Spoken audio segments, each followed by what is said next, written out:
Então, a gente estava naquela parte em que eu falei da possibilidade do juiz fazer proferir a sentença por absolvição sumária. Existe também, gente, uma discussão doutrinária em relação a essa decisão do juiz, quando ele resolve absolver sumariamente, se existe algum tipo de recurso, tá? Em relação à possibilidade de alguém que se manifesta em relação a absolver ele, ou não, né? Então, quando o juiz absolve, hoje, a sentença que pode, ou a possibilidade de recurso dele é exatamente a apelação. E existe uma outra discussão doutrinária que é ao contrário, é o seguinte, se o juiz entender que não é hipótese de absolvição sumária e mandar seguir o processo, se cabe algum tipo de recurso, tá? Então, essa decisão do juiz, esse juízo de admissibilidade que o juiz faz, cabe recurso ou não cabe recurso? É uma outra discussão doutrinária. Uma corrente, que é a minoritária, entende que caberia, sim, que caberia o recurso em sentido estrito, porque disse que essa manifestação do juiz é uma sentença, que ele profere uma sentença, uma decisão, e que por isso caberia um recurso em sentido estrito. Mas é a corrente minoritária. A corrente majoritária entende que não cabe recurso, porque essa manifestação do juiz para que o processo prossiga, ou seja, não entendendo que seja hipótese de absolvição sumária, é uma decisão que é um mero ato de prosseguimento do feito, tá? Então, assim, por causa daquela ideia que eu falei para vocês, que não é uma sentença sob a ótica técnica jurídica. Então, o que prevalece é isso aí, que a decisão do juiz, que decide que não vai absolver sumariamente o réu ou o acusado, não cabe nenhum tipo de recurso. Então, pronto. Vamos lá, vamos só recapitular. O juiz, agora, né, ele entende que não é caso de absolvição sumária. Então, o que significa que o processo ele vai seguir. Qual vai ser o próximo passo do juiz? Vai ser exatamente o quê? Marcar a chamada audiência de instrução e julgamento. Essa audiência de instrução e julgamento que o juiz irá marcar, como é no procedimento comum ordinário, o prazo para marcar é de 60 dias. No procedimento comum sumário, o prazo é de 30 dias.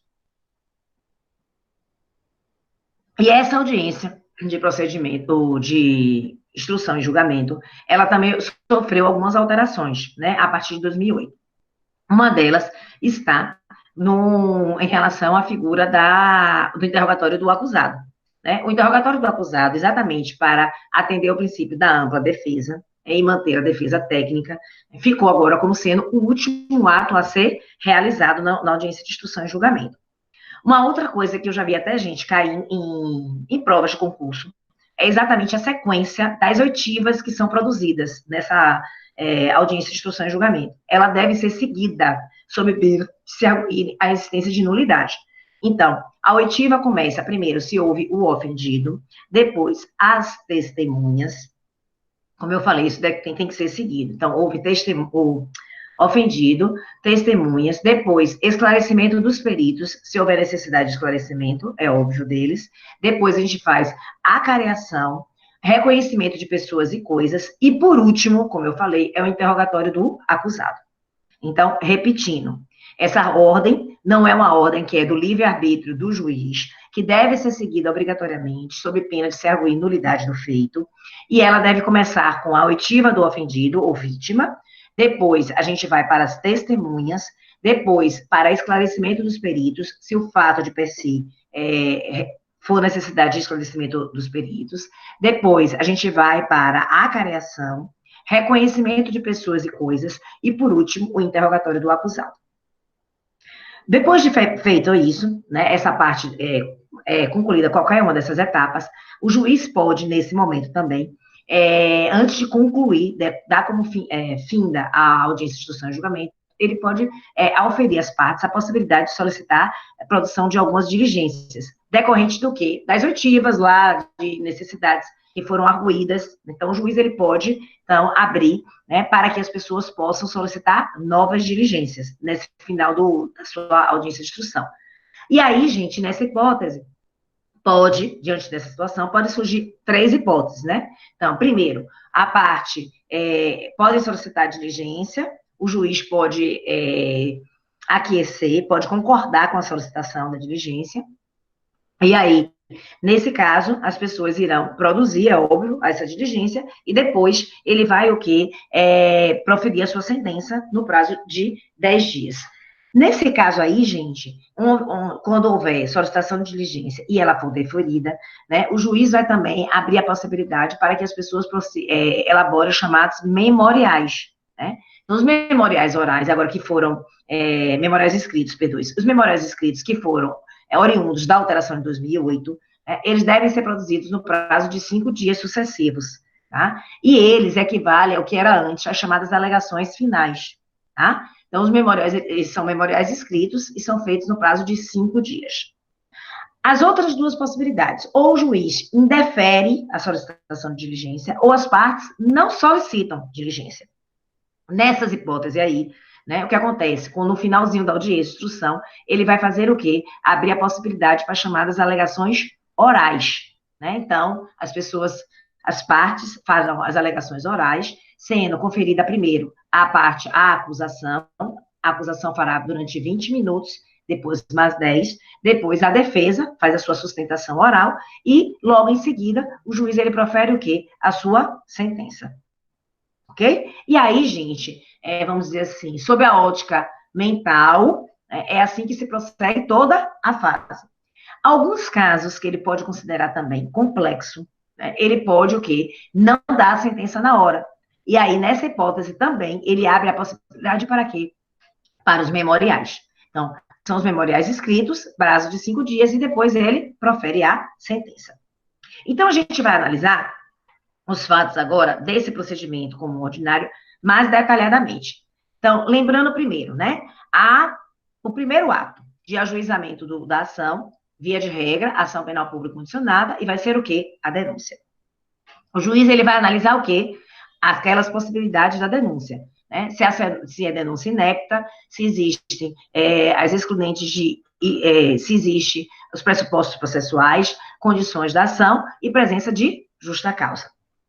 As hipóteses de inépita da ação, da denúncia, né, a gente vê exatamente no artigo 41 do Código de Processo Penal.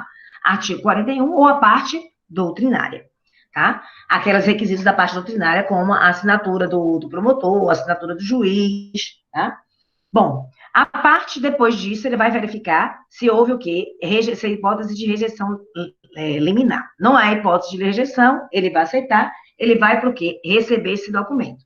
Né? Quando o juiz ele vai receber esse documento, ele vai ver se é o quê? Requisitos de admissibilidade. Então, depois que ele analisa os requisitos de admissibilidade, que ele manda citar, a gente já vê as possibilidades de citação, ele vai ver se existe o quê? A possibilidade de julgamento antecipado da lide, né? Então, ele vai ver se existe essa possibilidade de absolvição sumária, né, que são aquelas hipóteses que a gente também já viu no início, né, da nossa aula nesse sentido.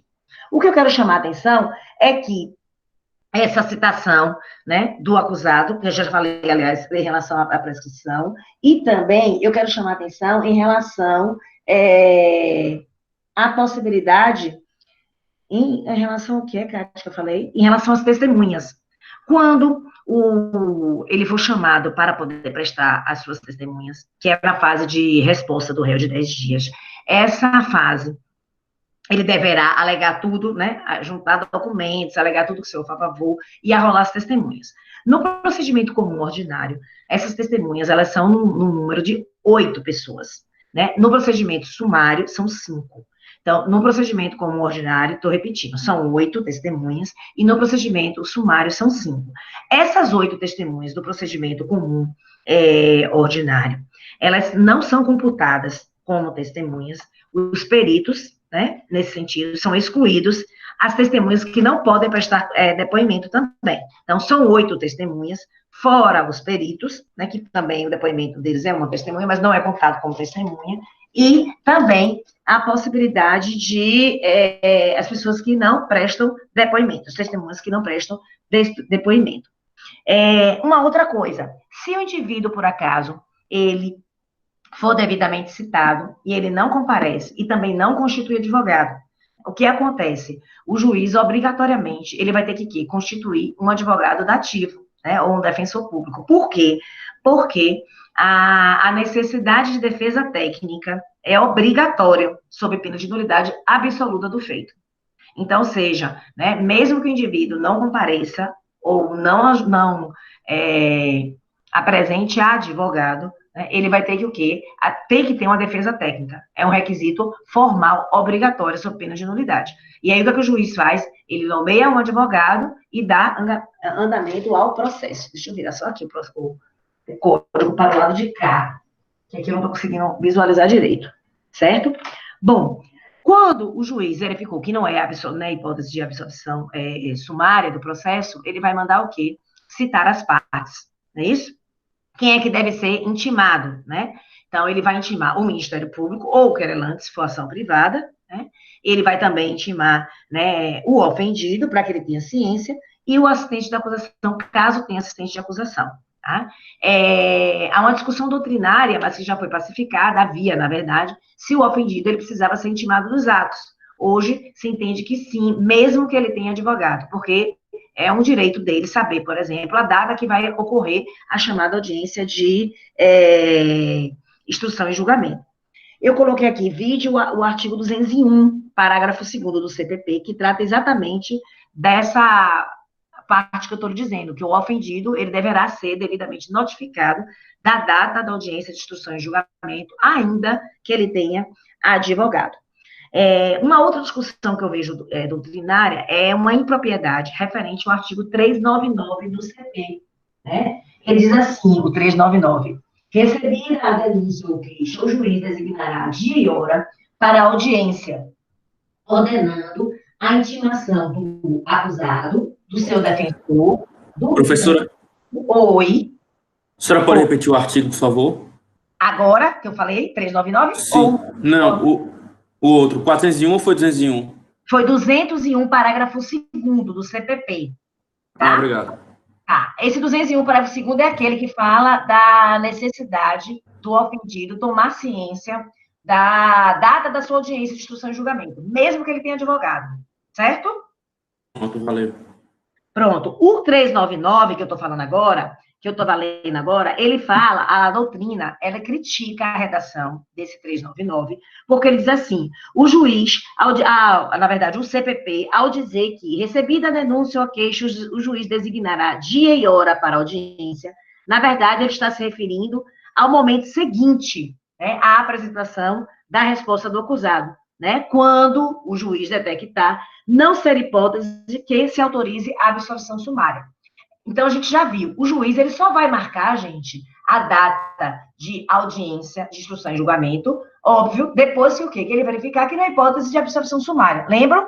A absolvição sumária é a análise técnica jurídica que o juiz faz antes da realização da audiência de instrução e julgamento, certo?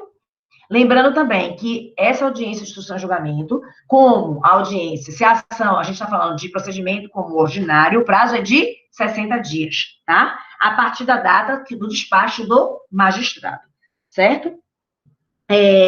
O artigo 400, parágrafo 1º do CPP, né, que começa a falar da audiência de instrução e julgamento, ele diz assim, ó, as provas serão produzidas numa só audiência, podendo o juiz indeferir as consideradas irrelevantes, impertinentes ou protelatórias. Também, gente, foram algumas alterações que ocorreram com o advento de 2008. Por quê? Porque antes de 2008, era prevista a possibilidade de 2 audiências. Era feita uma audiência com todas as provas e depois uma audiência à parte com o interrogatório do acusado. Hoje, não. Hoje se produzem todas as provas na mesma audiência, tá? Inclusive o interrogatório do acusado, ou seja, não existe um ato separado só, né, para a realização do interrogatório do acusado, como era antes, tá? Nada obsta, entretanto, na prática, que, por exemplo, audiências que sejam muito longas, né, o juiz suspenda naquele dia e continue no dia seguinte, mas continua sendo a mesma audiência, né? Não existe uma data específica para separar a audiência, tá? E o interrogatório não existe mais uma audiência específica que era antes, que era só para o interrogatório. Então, isso está exatamente no parágrafo 1º do artigo 400, que diz também essa possibilidade do juiz, né, interferir na solicitação de novas provas de diligências por conta disso, considerando que elas sejam o quê? Protelatórias, impertinentes ou irrelevantes. Então, por exemplo, provas que não têm nexo causal com o fato, ou provas que já foram produzidas, né? Então, são provas que o juiz vai dizer, não tem necessidade. Então, isso está no âmbito da discricionariedade e autonomia do juiz, tá? E outra coisa, essa manifestação do juiz indeferindo a produção dessas provas, né, se entende que é o mero ato de despacho do juiz, que não há de se falar em nenhum tipo de recurso, tá? Eu não falei, mas me lembrei agora, que lá naquela fase da análise da absolvição sumária do juiz, que ele pode analisar, lembra que eu falei que a corrente majoritária entende que dessa decisão do juiz de que não cabe absolvição sumária, que, portanto, o processo irá prosseguir, né? A corrente majoritária entende que não cabe recurso, né? Mas a Avena, doutrinadores como a Avena e Paulo Rangel, entendem que se, diante de um caso concreto, há provas inequívocas de que aquele fato, né, era um caso, era uma hipótese de absolvição sumária do acusado, ou seja, era um caso clássico de um estado de necessidade, né, que é um excludente de ilicitude, e o juiz não deu absolvição sumária, caberá à parte, poderá, né, a defesa, ajuizar o habeas corpus, tá? Que não tem natureza recursal, né, é uma ação de impugnação. Então, ajuizar o habeas corpus para suspender o processo, ok?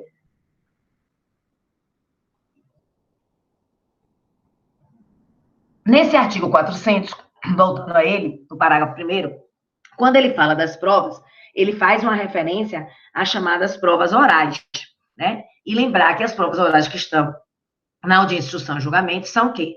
As provas, a alegação do ofendido, as testemunhas e o interrogatório do acusado. No trabalho, você lembra que a gente ficou de aquela atividade que a gente ficou de fazer de sala invertida, que a gente vai ver até depois, a gente vai botar isso só no Classroom. Uma das equipes vai falar do interrogatório. Eu vou falar só um pouquinho sobre o interrogatório do acusado, porque também foi objeto de mudança em 2008, né? O interrogatório do acusado agora... É da minha equipe. É da sua equipe? Ponto. Eu vou falar só um pouquinho sobre ele, só um pouquinho para poder não exaurir o trabalho de vocês, só para dizer da alteração que houve em 2008. Então, por exemplo, a partir de 2008, né, tá lá, acho que é 185 até 187 do CPP. O interrogatório, por exemplo, ele obrigatoriamente agora ele é constituído de duas fases, tá? Duas partes, né? Uma parte que é sobre a vida pessoal do acusado, onde ele mora, endereço, se é casado, enfim. E outra parte que fala exatamente sobre o fato de per si, sobre o crime, ou seja, aquilo que lhe é imputado. Então, isso já foi uma alteração de 2008, né? O interrogatório ele é colocado em duas partes. Uma outra alteração importante, inclusive vocês que estão aí, vai falar sobre esse interrogatório, vejam, que eu não vou falar agora, para poder não me antecipar, que existe uma discussão doutrinária se pode arguir a nulidade baseado em ambos os fatos, ou só apenas um deles, só no fato e na parte pessoal, ou só no fato. Uma outra alteração que houve também em relação ao interrogatório, que é importante que vocês saibam, que é baseado exatamente, isso é intrinsecamente relacionado com o princípio da ampla defesa, é que o acusado hoje, ele pode, tanto na fase pré-processual, ou seja, lá na fase do inquérito, como na fase do processo, ele pode exercer o seu direito de silêncio, e isso, né, não poderá ser usado em seu desfavor, como diz assim, aquela história de quem cala consente, tá? Então, antes da alteração de 2008, o juiz poderia valorar de alguma forma o silêncio do acusado, né, em seu desfavor. Hoje, né, com a alteração de 2008, o silêncio dele, né, não pode ser utilizado como argumento para que o juiz possa o quê? Imputar em seu desfavor ou vir a condená-lo, ok? Então, por hora, vou falar só sobre isso no interrogatório, porque a equipe vai falar com mais vigor, né, e mais detalhes, para poder também não exaurir a atividade da equipe. Mas eu estou chamando a atenção porque o interrogatório houve alteração em 2008. E outra alteração também é que o interrogatório agora, ele é o quê? Como eu já falei antes, estou repetindo, o interrogatório, na audiência de instrução e julgamento, é o último ato a ser praticado. E por que ele é o último ato a ser praticado, gente? Porque para deixar incólume o chamado o quê? Direito da ampla defesa. É o princípio constitucional da ampla defesa. Ou seja, como ele e o advogado dele vão se manifestar por último, ele vai ter acesso o quê? A tudo que foi produzido na audiência, a todas as provas, as alegações, e aí ele vai se sentir aqui confortável para refutar. Uma outra coisa que eu quero chamar a atenção, antes mesmo da nossa audiência de instrução e julgamento, é em relação à citação. Lembra o que eu falei? Quando o indivíduo ele é citado, né, ele tem um prazo de 10 dias, né? E um dos artigos do CPP, que eu não me recordo se eu anotei aqui, que fala da citação, ele diz exatamente que no momento da citação, é aquilo que eu falei, ele vai ter o 396A, anotei aqui, né? É o momento em que ele vai arguir preliminares, né? Alegar tudo que é a sua defesa, pedir juntada de documento, pedir, arrolar as testemunhas, tá? Então, é esse prazo de 10 dias. O que eu quero ponderar com vocês? É uma discussão que existe. Depois desse prazo que é dado, né, para que ele se manifeste de 10 dias, ele pode, né, ainda juntar alguma coisa, pedir para juntar algum documento? Houve uma discussão em relação a isso, né? Então, assim, pode o acusado, por exemplo, arrolar testemunhas depois do prazo de 10 dias? Juntar documento, ele pode até surgir depois, mas o questionamento é se ele pode vir a juntar testemunhas em momento posterior a esses 10 dias, né? Então, houve uma grande discussão doutrinária, né, exatamente por conta da ideia do cerceamento de defesa, né? Então, alguns doutrinadores entendiam que sim, mas hoje há vena e existe uma jurisprudência do STJ, entendem que não, né? Que após, né, transcorrido o prazo, não há que se falar na possibilidade de se arrolar testemunhas após os 10 dias. Porque aí, segundo a Vena e o STJ, operou-se a chamada preclusão consumativa do feito. Certo? Pois bem, deixa eu ver se tem mais alguma coisa aqui em relação a isso, né? Audiência, o interrogatório, o artigo 400 a gente falou. Deixa-me pescar aqui. Esse artigo 400, ele também fala, na sede dele, ele fala da etapa de cada um, isso que eu falei para vocês, ó, do CART. Na audiência de instrução e julgamento, a ser realizada no prazo de 60 dias, né? Procede esse ato na declaração de ofendido, definição das testemunhas, arroladas pela acusação e pela defesa, nesta ordem, ressalvado o disposto no artigo 222 do Código, bem como o esclarecimento dos peritos, as avaliações e reconhecimento de pessoas e coisas interrogantes em seguida o acusado. É o passo a passo, né, dessa instrução de audiência, instrução e julgamento que eu falei para vocês. Está no caput do artigo 400. Quero falar também do esclarecimento de peritos. Essa etapa de esclarecimento de peritos, como eu já falei, só vai existir, gente, se, porventura, houver alguma dúvida, né, em relação à perícia, né, à prova material que foi produzida. Então, na doutrina, a gente fala que as provas elas podem ser o quê? Materiais ou provas subjetivas. As provas materiais são aquelas que demandam a existência de um laudo e que demandam de um juízo de valor de alguém que é técnico, expert naquele assunto, tá? Enquanto as provas subjetivas são aquelas que são oriundas de uma opinião da pessoa, manifestação da pessoa. Então, são as testemunhas, é o ofendido, o próprio interrogatório do acusado, são todas provas subjetivas. Então, via de regra, se dá uma maior, vamos dizer assim, credibilidade às provas materiais, porque elas têm um cunho técnico, tá?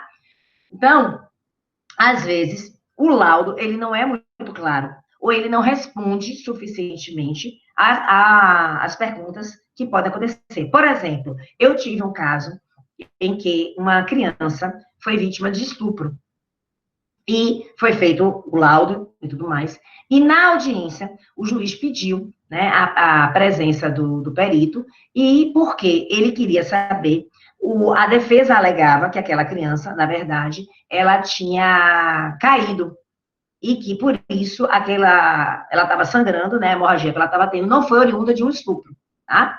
Então, era o que ela alegava a favor delas.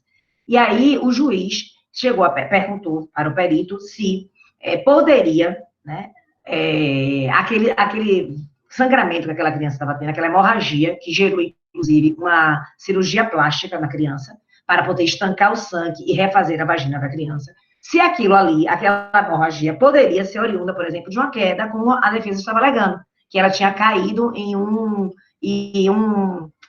instrumento pérfuro-cortante, tá? Então, se o lapso temporal em que tinha ocorrido, provavelmente ocorreu o crime, e em que a criança foi encontrada, né, sangrando, se efetivamente poderia ser oriunda de um sangue ou não. Então, assim, era uma pergunta bem específica que não estava no laudo, porque o laudo, o perito faz, né, a perícia, e responde perguntas que são pré-feitas, assim, prontas já, né? Ele responde as perguntas do laudo. Então, se você quiser perguntas mais específicas, você tem que fazer. Então, esse perito, né, quando a gente vai fazer esclarecimento do perito, tem que ser feito com antecedência de 10 dias as perguntas. Então, tanto a defesa como a acusação podem fazer perguntas ao perito, deverá encaminhar com antecedência de 10 dias antes da data da audiência e encaminhar o perito para que o perito, no dia da audiência, ele vá com as respostas. Tá? Então, ele tem que ser o quê? Previamente, ele não vai para a audiência e lá ele fica sabendo das perguntas. Não, né? Essas perguntas têm que ser feitas para o perito com a antecedência de 10 dias. Ok? Que mais? Então, a gente falou do ofendido, falamos do perito, falei um pouco do interrogatório. A acareação e reconhecimento de pessoas e coisas, que também são provas que estão previstas na audiência de instrução e julgamento.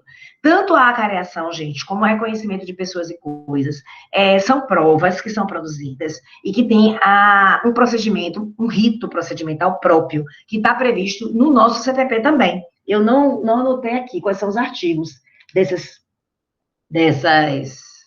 provas, mas vejam depois com calma. Porque eu tenho ele aqui anotado, mas não me lembro aonde, tá? O artigo que fala de acareação e de reconhecimento de pessoas e coisas. Na minha aula, no PowerPoint, que eu vou mandar para vocês, via Classroom, vocês vão ver, tá? Então, no reconhecimento de pessoas e coisas, o juiz, ele tem que seguir, né, a forma como ele tem que fazer obter aquela prova, né, sob pena de se alegar que aquela prova, o quê? Está maculada, tá? Então, por exemplo, quando você vai fazer a cariação, você tem que colocar num local reservado pessoas que tenham aparência parecidas com o suposto acusado, né? Então, tem que botar 3 ou 4 pessoas em um local. A pessoa que vai reconhecer não pode ser vista, né? Óbvio, para poder garantir a incolumidade física daquela pessoa. Professora, Oi. Se a vítima fala que não quer ter contato com o réu, mas mesmo assim o juiz não obriga, mas não sei, enfim, bota ele em contato com o réu, tem alguma punição para ele? Para o juiz? Sim. Eu nunca vi nenhuma punição, viu, desse tipo para o juiz. Isso. Agora, eu entendo que a vítima, né, ela pode ser representada pelo seu advogado. Sim. A menos que seja, assim, a oitiva dela, a primeira, né, ofendido, né, ouve ela, entendeu? Você já teve essa experiência de algum juiz obrigar? Não de obrigar, mas de que a vítima pediu para mim para não ter contato com o réu, depois eu passo pela sala e o réu tá lá com a vítima. Entendi. Porque, assim, na verdade, o ideal é que não, né? É que o juiz respeite, né? O ideal é que o juiz respeite. Mas, assim, eu não soube de nenhum caso, assim, de juiz ter punido por causa disso, ou coisa do gênero, entendeu? Entendi. Na verdade, o que acontece na prática ainda, as pessoas ainda têm muito receio, né, da figura do juiz. É como se o juiz fosse Deus, né? Nesse sentido, assim, até de alegar alguma coisa, ajuizar depois, sei lá, ir para uma corregedoria, ou denunciar um juiz ou coisa do gênero, ou porque tem medo de depois ter outra ação com o juiz e o juiz, né, não ter a minha boa vontade, ou sei lá, não sei. Mas aqui eu, às vezes, ouço muito isso de vários advogados, né? Agora mesmo, recentemente, tem duas semanas que uma pessoa me falou que está com uma sentença, não é na área criminal, não, na área civil, que está há mais de 1 ano, né? Uma sentença simples, que dá para a juíza dar. E perguntando, o que eu faço, não sei o que, e ela tem advogado. Aí eu disse assim porque meu marido trabalha no tribunal, né, de justiça, perguntando se eu conhecia, se meu marido conhecia, meu marido não conhece, aí disse assim, mande ela aí, tem 2 recursos, né, ou ir para a ouvidoria, né? Ou ir para a corregedoria. Aí eu falei com o advogado dela. Aí ela disse assim, não, eu não quero não gosto assim não, porque às vezes o juiz fica com má vontade, aí que o juiz não dá mesmo, não sei o quê, entendeu? Enfim. Mas na prática, por exemplo, aí é só dica, que não vá para a corregedoria, porque acho que a corregedoria é mais difícil, mas assim, a ouvidoria do Tribunal de Justiça, gente, ela é super eficiente, porque meu marido conta aqui que toda vez que vão para a ouvidoria dizer que tem uma determinada sentença, que o juiz não está dando, coisa que, por exemplo, um despacho que o juiz não deu, e o juiz rapidinho libera, entendeu? Então, assim, são os recursos que a gente tem, né? Enfim. Aí, gente, sim, aí as perguntas da testemunha, né? Tem o artigo 212 do CPP, que eu vou ler aqui, peraí, deixa eu achar ele aqui, que eu estou no 400, deixa eu voltar para o 212. Minutinho. Diz assim, ó, as perguntas serão formuladas pelas partes diretamente à testemunha, não admitindo o juiz aquelas que puderem induzir a resposta, não tiverem relação com a causa ou importarem na repetição de outra já respondida, tá? Que é exatamente as perguntas que a gente vai fazer na testemunha, na audiência na audiência de instrução e julgamento. Também, isso aqui, né, o artigo 212, foi alterado em 2008. Se vocês estiverem com o CPP de vocês do lado, vocês vão ver que tem observação. Artigo com redação dada pela Lei 11.690 de 2008. Houve uma alteração, porque veja que ele diz assim, serão formuladas pelas partes diretamente a testemunha. Foi essa a alteração. Antes de 2008, né, o que é que nós tínhamos? Nós tínhamos o chamado sistema presidencialista. E o que é o sistema presidencialista? Estou aqui passando aqui para poder marcar a página aqui. O sistema presidencialista era que toda e qualquer pergunta você fazia para o juiz e o juiz repetia a pergunta para a testemunha, tá? Aí, a partir de 2008, passou-se a se ter esse artigo, que a gente estava aí, 202, né? Ou seja, você pode fazer a pergunta agora diretamente para a testemunha. O juiz, ele só vai intervir quando ele achar aquelas hipóteses que eu falei para vocês, que a pergunta é impertinente, protelatória ou já existia. Então, assim, o juiz ele vai atuar só como fiscal, vamos dizer assim, né, das perguntas, né? Ou achar que são também perguntas que já são óbvias, assim, aquelas perguntas que induzem a respostas, tá? Então, o juiz poderá, o quê? Intervir e dizer não, né? Indeferir determinada pergunta. Mas a pergunta agora é feita diretamente da parte, diretamente à pessoa, tá? Então, não é o chamado, aboliu-se o chamado sistema presidencialista nas ações, né, penais, criminais, de procedimento comum, ordinário e sumário. O sistema presidencialista, que é o quê? O juiz fazer a pergunta diretamente, tá? Ou seja, perdoe, você faz a pergunta, formula a pergunta para o juiz, a parte, e o juiz é que reproduz a pergunta, ele ficou mantido apenas em uma situação, né? Que é na figura do tribunal do júri. Quando a pergunta, no tribunal do júri apenas, quando a pergunta é feita pelo jurado, tá? Se os jurados, um dos jurados quiserem fazer a pergunta, aí eles deverão fazer para o juiz, e o juiz reproduzirá a pergunta para o acusado, tá? Fora disso, essa hipótese que foi mantido resquício, né, é apenas nessa situação. E também, além do tribunal do júri, no interrogatório do acusado, tá? Então, no interrogatório do acusado, quem preside é o juiz. Então, se você quiser fazer alguma pergunta para o interrogado, né, o artigo, deixa eu ver aqui, o artigo 188 do CPP, né? Então, elas são formuladas pelo juiz. Então, repetindo, o artigo 202, que trata das perguntas que são feitas às testemunhas, né? Houve uma alteração pela lei 11.690 de 2008. Então, a partir dessa alteração, as partes podem fazer perguntas diretamente para as suas testemunhas, para as respectivas testemunhas. Não precisa mais fazer a pergunta para o juiz e o juiz reproduzir, né? Esse sistema em que você tinha que fazer a pergunta para o juiz e o juiz repetir a pergunta era o chamado sistema presidencialista. Esse sistema presidencialista, ele foi mantido apenas em duas hipóteses, tá? Agora, ou no interrogatório do réu, porque quem preside o interrogatório do réu é o próprio juiz, ou, né, no tribunal do júri, quando, né, o jurado vai fazer a pergunta para o acusado. Por que eu estou chamando a atenção apenas do jurado? Porque os advogados de acusação e o Ministério Público podem fazer as perguntas diretamente, tá? Só os jurados que não podem fazer as perguntas diretamente. Os jurados deverão fazer perguntas para o juiz o juiz-presidente, né, do tribunal do júri, e ele é que vai o quê? Reproduzir a pergunta para o acusado. Certo, galera? Dúvidas? Alguma pergunta?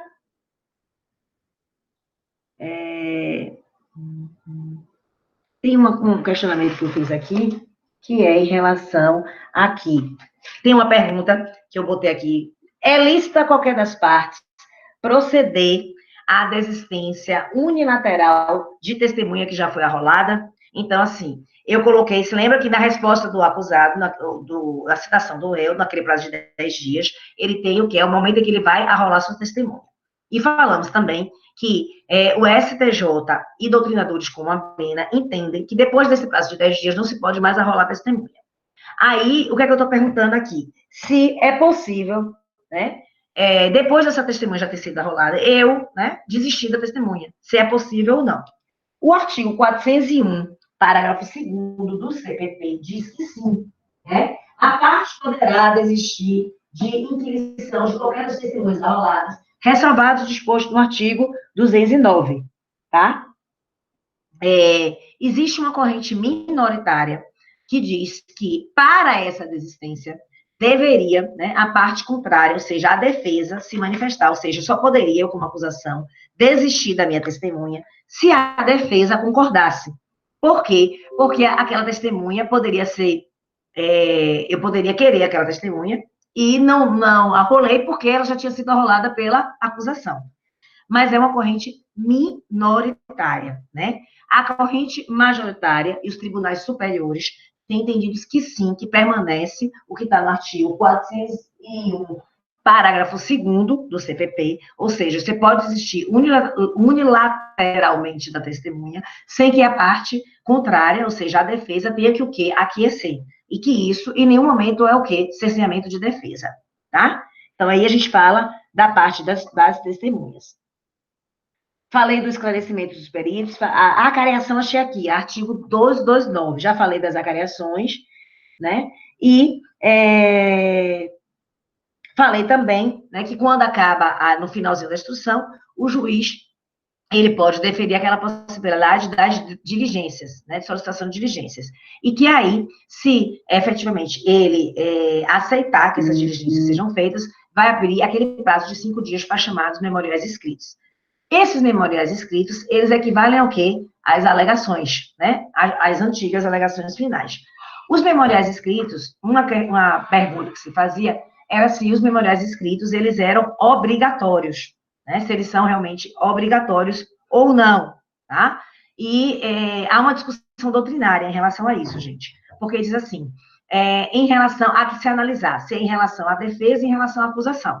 Então, por exemplo, o Ministério Público, né, se ele, por exemplo, passar os 5 dias e ele não se manifestar, em se tratando de ação penal pública condicionada, onde o autor da ação é o Ministério Público, entende-se o quê?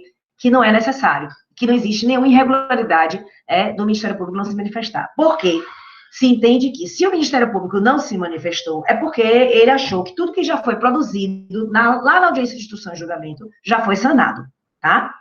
Agora, em relação à defesa, se a ação, tanto na ação penal pública, né, para a defesa, como na ação penal privada, né, entende a doutrina que é obrigatório, sim, ele se manifestar. Por quê? Os memoriais, eles são o quê? A última oportunidade que a parte tem de que se manifestar nos autos, tá? Então, assim, como eu falei, eles equivalem às alegações finais, né? Então, é a última oportunidade que ele tem de defender a tese dele. Então, em relação à defesa, né, entende-se, sim, que esses memoriais, eles são obrigatórios, certo? Dúvida, gente? Tá tudo correndo bem aí? Estão conseguindo me acompanhar? Ok.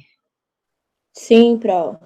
Ótimo, pronto, responda, porque eu fico parecendo que eu tô falando aqui para as paredes. Eu tô me sentindo uma maluca, sabia? Falando aqui eu sozinha, olhando. Enfim, é a ideia, é a falta de interação, né? Professora? Com vocês na sala de aula. Diga, quem tá falando? Diga os nomes, gente. Tá, Rodrigo. Rodrigo. Porque eu não tô vendo Rodrigo. Rodrigo. O memorial, ele é obrigatoriamente escrito ou eu posso fazer a escolha de fazer ele oralmente? Boa pergunta. Não, o que a lei fala, ele fala em memoriais escritos, né? A lei fala assim. Mas, por quê? Como ele equivale à alegação, depende muito do juiz, tá? Mas, assim, nada obsta que ele seja feito oral. Aí, se você vai fazer oral, o que acontece? Você vai lá no dia, no prazo, diz, eu prefiro fazer minha solicitação oral. Eu vejo isso, às vezes, sabe aonde? No tribunal. Alguns advogados preferem fazer a sustentação oral. Talvez, eu acho até, Rodrigo, que é para o poder do conhecimento, né? Estou falando, né? Talvez seja melhor, né? Não sei. Mas pode sim. Você pode fazer lá no tribunal, oralmente, entendeu? Não tem nenhuma vamos dizer assim, nada que impeça, vamos dizer assim, nenhum impedimento legal. Certo? Deixa eu ver, deixa eu ver se mais dá alguma coisa aqui. Já falei da ótica. Sim, uma coisa que eu quero chamar a atenção, que eu estou vendo aqui, gente, é o seguinte: acabou a audiência também, isso não é para chamar a atenção, mas só vocês saberem, que o artigo 405 do CPP, com o término da audiência, ele tem que fazer a chamada lavratura do termo de audiência. Essa lavratura de termo de audiência é só uma proforma, né? Na verdade, ele faz um resumo do que aconteceu. Qual artigo, senhor? Oi? O artigo é? 405, onde se faz um breve... 405? 405 do CPP. Faz um mero resumo dos fatos, né? Sendo o termo assinado pelo juiz e pelas partes, tá? E aí finda Gente, peraí, só um minutinho, eu tô vendo aqui. A gente tem 15 pessoas, online, é? Gente, pouquíssimo, hein? Pelo menos eu tô vendo aqui, 15 só. E a turma é enorme, né? Jesus. Vamos lá. Não sei se vocês viram, mas nessa reunião que teve agora de manhã, que eu falei para vocês que eu tive reunião de 9 às 10 com os professores, o nosso reitor, ele determinou que a gente fizesse aula por aqui, pelo Meet Google, né, e que a gente continuasse dando aula, dizendo assim, considerando que vocês viram isso, não sei se mandaram para vocês, para os alunos, que vocês não estão de férias, não sei o quê, que os professores não podem parar as aulas, vocês viram isso? Ou souberam? Não mandaram nada não ainda, pelo menos não para mim. Eu recebi um e-mail, Professora, eles mandaram um e-mail falando algo relacionado ao Classroom, realmente.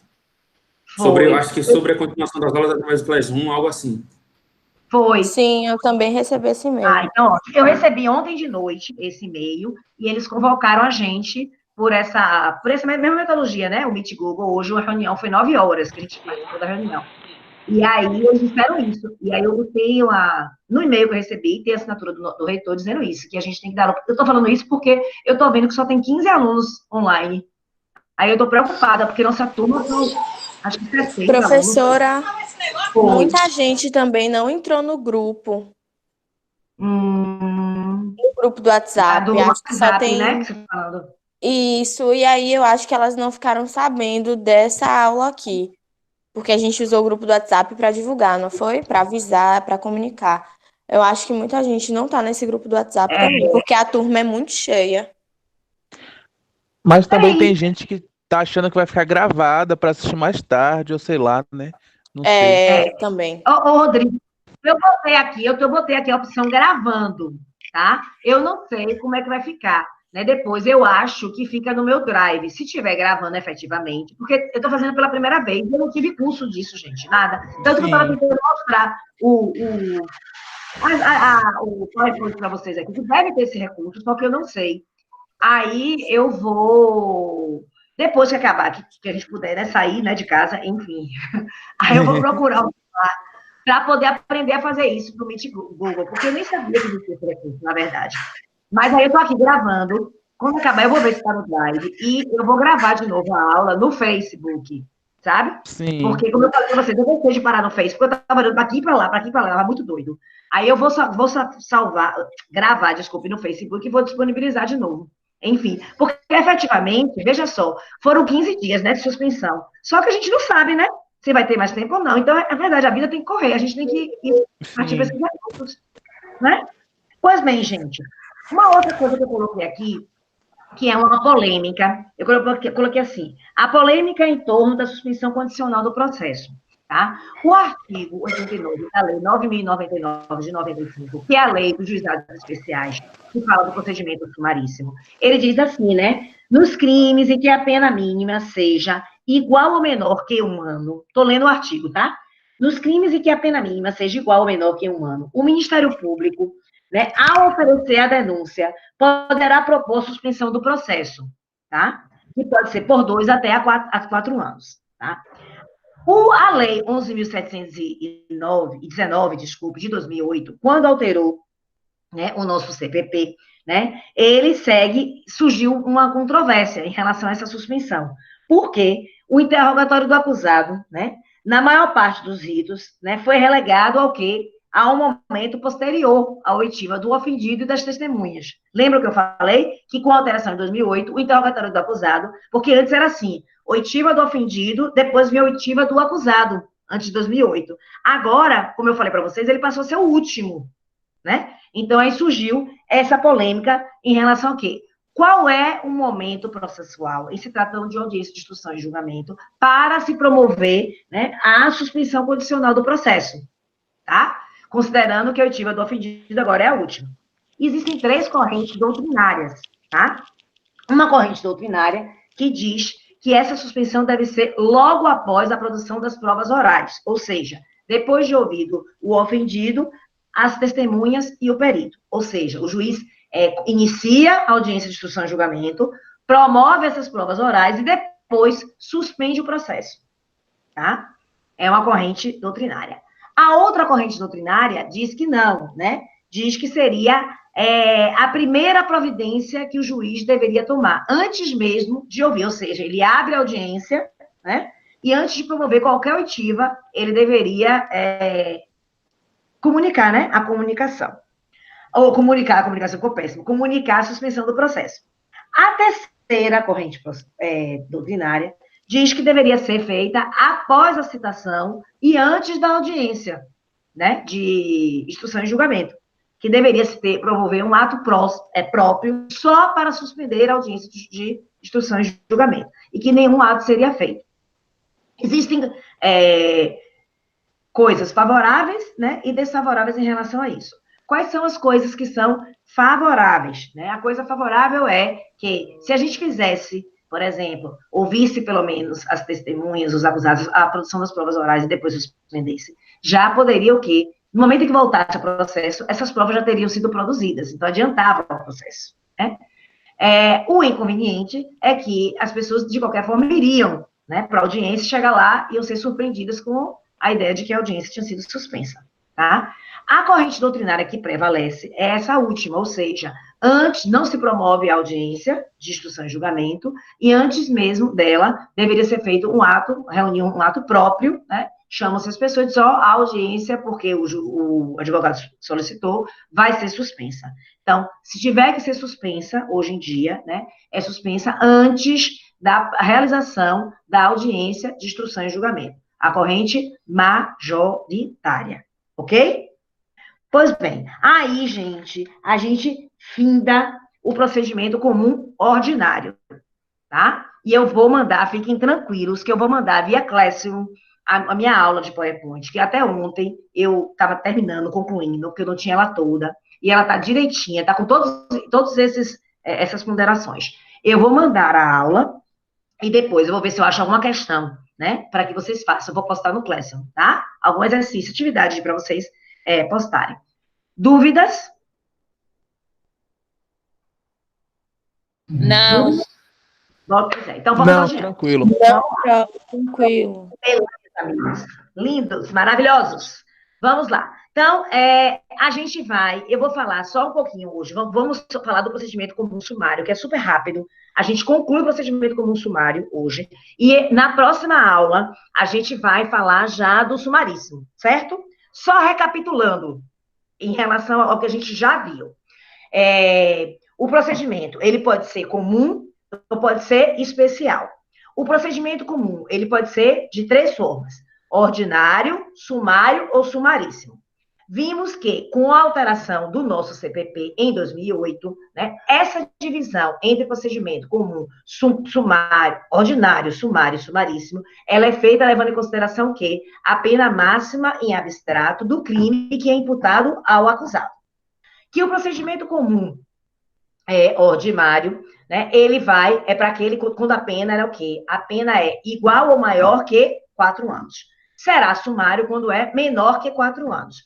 e sumaríssimo quando aplicar o quê? O crime de menor potencial ofensivo. Aí, nessa situação, a gente aplica a Lei 9.099 de 95, que é chamada de GECRIM, Juizado Especial Criminal, e é aquele onde a pena é de 0 a 2 anos.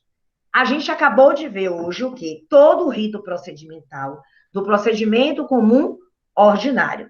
Vamos começar a ver o procedimento comum sumário, que não tem muita coisa, por isso que dá para a gente acabar. Por quê? Vejam que na minha fala, eu já comecei a fazer. No procedimento comum ordinário é assim, no procedimento comum sumário é assim. Eu fui fazendo já a interface. O que eu quero dizer é que, na primeira etapa, naquela etapa de os requisitos inerentes à promoção da denúncia, a análise e absorção sumária, né? São todos os mesmos requisitos que a gente utiliza para o procedimento comum sumário. Tá? O procedimento comum sumário, a única diferença está em alguns prazos, né? Alguns que são menores do que o procedimento comum ordinário. Porque ele é mais célere. Lembrar que o procedimento comum sumário, gente, como eu falei, é para aquele em que os crimes são o quê? Crimes cuja pena seja ou que sejam menor que 4 anos. Agora, veja, menor que 4 anos e fica entre 2 e 4 anos, e maior que 2 anos. Porque até 2 anos a gente aplica o quê? A Lei 9.099. Lembra que eu falei também na primeira aula, que eu já vi numa prova de concurso, dizendo assim, todo procedimento comum está previsto no CPP, né? Não, é falso. Por quê? Porque o procedimento comum sumaríssimo, né? Ele está previsto em legislação especial, a Lei 9.099, né? E não está no CPP. Tá? Então, além disso, né, a gente tem procedimento especial que está previsto no CPP. Exemplo clássico, Tribunal do Júri, né, que tem um rito próprio que está elencado no procedimento especial, né, mas que está dentro do nosso CPP. Então, fiquem atentos para essa besteirinha de pergunta, para vocês não errarem em prova de concurso, né? Então, não serem induzidos a erro, tá?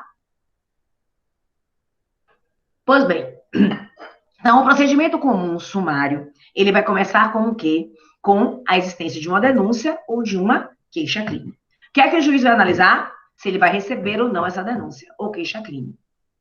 Quais são os requisitos para a análise dessa denúncia ou queixa-crime? Aqueles que a gente já viu no procedimento comum ordinário, né? Então, ele vai analisar se a denúncia, se é hipótese de inépcia da denúncia, artigo 41 do CPP, mais algumas manifestações doutrinárias, vai analisar se existe a justa causa, que é o quê? Indícios de autoria e materialidade do delito, vai analisar se estão presentes os pressupostos processuais, né? E se estão presentes as chamadas condições da ação. Os pressupostos processuais, tais como o quê? Competência do juízo, a legitimidade de processo e ao quê? Existência de litispendência ou coisa julgada. As chamadas condições de ação, lembram? Interesse de agir, possibilidade jurídica do pedido, legitimidade de parte e justa causa. Então, ele verificou, está tudo presente, ele vai o quê? Aceitar aquela ação. Então, ele vai depois para o quê? Citar o réu. A citação do réu, o prazo para a citação do réu, igual ao prazo previsto no procedimento comum ordinário, 10 dias. Cabe as mesmas modalidades de citação, certo? Bom, eu falei que na citação do réu, ele é citado, né, para arguir preliminares, juntar documentos, arrolar testemunhas e tudo o que ele acha que for necessário para a sua defesa. No procedimento comum sumário, a diferença é que o número de testemunhas são 5. Tá? Fora o quê? As testemunhas que não podem ser arroladas e o que? Os peritos. Então, não são computados como testemunhas, né, os peritos, nem as testemunhas que não podem ser arroladas. Tá? Outra coisa, né, ele foi citado, foi marcar a audiência de instrução e julgamento. A audiência de instrução e julgamento, no procedimento comum ordinário, prazo, 60 dias. No procedimento comum sumário, prazo, metade, 30 dias. Então, é outra diferença, metade, 30 dias, tá? No procedimento comum ordinário, lembra que eu falei... No final... Repete esses 30 dias? Repetiu o quê? Diga. Repetiu o quê, diferença entre o sumário e o ordinário Dos 30 dias. Que no procedimento comum ordinário, a audiência de instrução e julgamento, ela é marcada dentro de 60 dias, a partir do despacho do magistrado, certo? No procedimento comum sumário, 30 dias. Pegou? Pronto. Beleza, 30 dias. Lembram que eu falei para vocês que, né, no finalzinho da audiência de instrução e julgamento, no procedimento comum ordinário, o juiz, ele pode, né, de acordo com os fatos que foram argumentados na audiência de instrução e julgamento, ele pode abrir a possibilidade para o quê? Para diligências, né, para novas diligências. Isso, em tese, não cabe no procedimento sumário, tá? Então, a doutrina majoritária diz que o quê? O procedimento, né, sumário, ele não comporta a possibilidade de solicitação de diligências complementares. Por quê? Porque ele tem que ser célere. Então, a audiência ela tem que ser única, tá? Então, via de regra, não cabe, né, solicitação de diligências complementares. Todavia, ontem eu estava lendo, eu acho que foi Renato Brasileiro, ele diz o seguinte, não sei se foi Renato ou se foi Avena, né, ele dizendo o seguinte, apesar de no procedimento comum sumário existir essa determinação de que, regra geral, não cabe solicitação de diligências complementares, caberá ao juiz a figura do bom senso, porque ele deverá analisar, diante daquele caso concreto, né, de uma situação específica, se aquela prova ela é indispensável, a produção de determinada prova é indispensável para ele o quê? Formar o juízo de valor dele para ou condenar ou inocentar. Então, existe essa brecha, né? Então, se for, eu até coloquei aqui, diligência considerada imprescindível, uma produção de prova imprescindível. Então, doutrinadores, estou repetindo, doutrinadores como Renato Brasileiro e Norberto Avena entendem que, apesar de expressamente estar previsto que no procedimento comum sumário não há que se falar na solicitação de diligência complementar, caberá o bom senso do juiz para, em situações em que haja prova imprescindível, em que aquela prova é imprescindível para a formação do seu juízo de convencimento, ele poderá sim solicitar a prova imprescindível. Uma outra coisa é que no procedimento comum sumário, né, como eu já falei, como ele é mais célere, não cabe memoriais escritos, tá? Então, não cabe abate de debates, né? Os debates, eles não podem ser substituídos por memoriais escritos. Rodrigo até perguntou, né, se esses memoriais escritos poderiam ser orais. Lembram? No procedimento comum ordinário, sim, né? No procedimento comum ordinário, pode fazer o inverso, né? Ou você faz escrito, ou você faz o quê? A sua sustentação oral. Beleza. Já no procedimento sumário, não cabe você fazer por escrito. Você tem que fazer o quê? A sustentação oral. Por quê? Porque, para ser mais célere. Porque toda vez que você vai para a parte escrita, o memorial escrito, você vai ter que abrir o prazo de quê? 5 dias. Ok? Professora, em relação aos prazos, como é que se dá a contagem? Qual o prazo que você fala? Em relação ao prazo para a audiência, Isso. a lei, ela não fala, o artigo 400, eu até estava lendo isso, ele não fala especificamente. Então, ele diz assim, a partir, dias a partir do data do despacho do magistrado. Então, conta-se já de imediato. Eu anotei aqui, Rodrigo. Eu não sei se é o artigo 400 desse artigo. Me dê só um pouquinho aqui, só para eu achar aqui. Peraí. Eu acho que é no artigo 400, que vai assim, 60 dias a partir da data do despacho do magistrado, designando-se, pois, a lei, porque a lei não especifica, tá? Sim. 100 dias após. Então, ficou claro, isso é de doutrina isso, né? Porque a lei não diz o prazo, a contagem do prazo. Aí a gente usa o prazo que a gente já usa mesmo no CPP, tá? Certo. Dias após, corridos. Em relação aos memoriais, não, eles falam no procedimento como ordinário, eles falam exatamente dias corridos, tá? Sim. Gente, o juiz, no procedimento sumário, artigo 534, ele deverá proferir, né, a sua sentença em audiência. Deixa eu ver se eu acho aqui, o 534. Então, o procedimento comum sumário, ele é bem simplesinho, porque não tem muita, assim, vocês têm que dominar o ordinário. 534. Ele fala assim, as alegações finais serão orais, né, concedendo-se a palavra, aquilo que eu já falei, respectivamente, a cada um por 20 minutos, prorrogando por mais 10, proferindo o juiz a seguir a sua sentença. Tá? Então, no procedimento comum sumário, né, logo após as alegações orais, o juiz deverá proferir a sua sentença na própria audiência. Lembrando que nessas alegações orais, fala sempre primeiro o quê? A acusação e depois a defesa. 20 minutos para cada um, né? 20 minutos mais 10. Se tiver assistente de acusação, o assistente de acusação ele tem o prazo de quê? Mais 5 minutos. Ele pode falar em 5 minutos. Aí, gente, todo prazo que for dado assim a mais para a acusação, né, deverá ser deferido também para a defesa. Certo? Ficou claro, galera? Ficou sim. Tá. Mais alguma dúvida?